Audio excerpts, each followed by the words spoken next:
Good morning বন্ধুরা, সকাল সকাল আবারও চলে এসেছি খুবই গুরুত্বপূর্ণ এবং তথ্যমূলক একটি ভিডিও নিয়ে আপনাদের সামনে। বিদ্যুৎ বিভাগ সংক্রান্ত বিশেষ একটি তথ্য আপনাদের সামনে আমি তুলে ধরব, যেখানে আমরা জানতে পাচ্ছি যদি আপনি আপনার বাড়ির বিদ্যুৎ অন্য কাউকে ব্যবহার করতে দেন তাহলে আপনার হতে পারে 3 বছর পর্যন্ত জেল, সাথে 10,000 টাকা জরিমানা। এমনই কিছু গুরুত্বপূর্ণ তথ্য আজকের এই ভিডিওতে আমরা জানবো। অনুরোধ রাখবো ভিডিওটি অবশ্যই প্রথম থেকে শেষ পর্যন্ত দেখবেন। নমস্কার, আপনারা দেখছেন মাল্টি গাইড চ্যানেল, আপনাদের সাথে আমি আছি বিশ্বজিৎ। তো WBSEDCL এর তরফ থেকে রামজীবনপুর কাস্টমার কেয়ারের তরফ থেকে একটি বিজ্ঞপ্তি জারি করা হয়েছে, যেটা আমি সোশ্যাল মিডিয়া থেকে পেয়েছি। আর এটা কিন্তু ভেরিফাই করা নয়, আপনারা চাইলে ভেরিফাই করে নিতে পারেন বিদ্যুৎ বিভাগীয় দপ্তরে যোগাযোগ করে।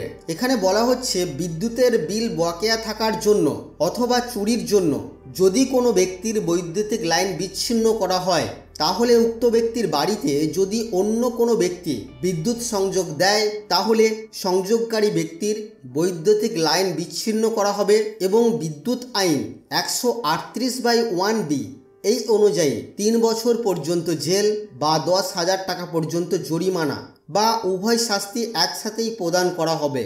তো বন্ধুরা, বিষয়টা আশা করি আপনারা বুঝতে পারলেন। আপনার পার্শ্ববর্তী কোনো বাড়ির বৈদ্যুতিক লাইন বিদ্যুতের বিল বকেয়া থাকার কারণে যদি তার লাইন বিচ্ছিন্ন করা হয় বা বিদ্যুৎ চুরি করেছিলেন সেই কারণে যদি তার লাইন বিচ্ছিন্ন করা হয়, আর সেই ব্যক্তিকে যদি আপনি আপনার বাড়ির বৈদ্যুতিক লাইন ব্যবহার করতে দেন তাহলে আপনার 3 বছর পর্যন্ত জেল হতে পারে, সাথে 10,000 টাকা জরিমানাও হতে পারে এবং আপনার বাড়ির বৈদ্যুতিক লাইনটিও বিচ্ছিন্ন করা হতে পারে। তো বন্ধুরা, এই ছিল আজকের এই ছোট্ট এবং তথ্যমূলক একটি ভিডিও আপনাদের জন্য। আশা করছি আজকের এই ভিডিও আপনাদের কাছে তথ্যমূলক।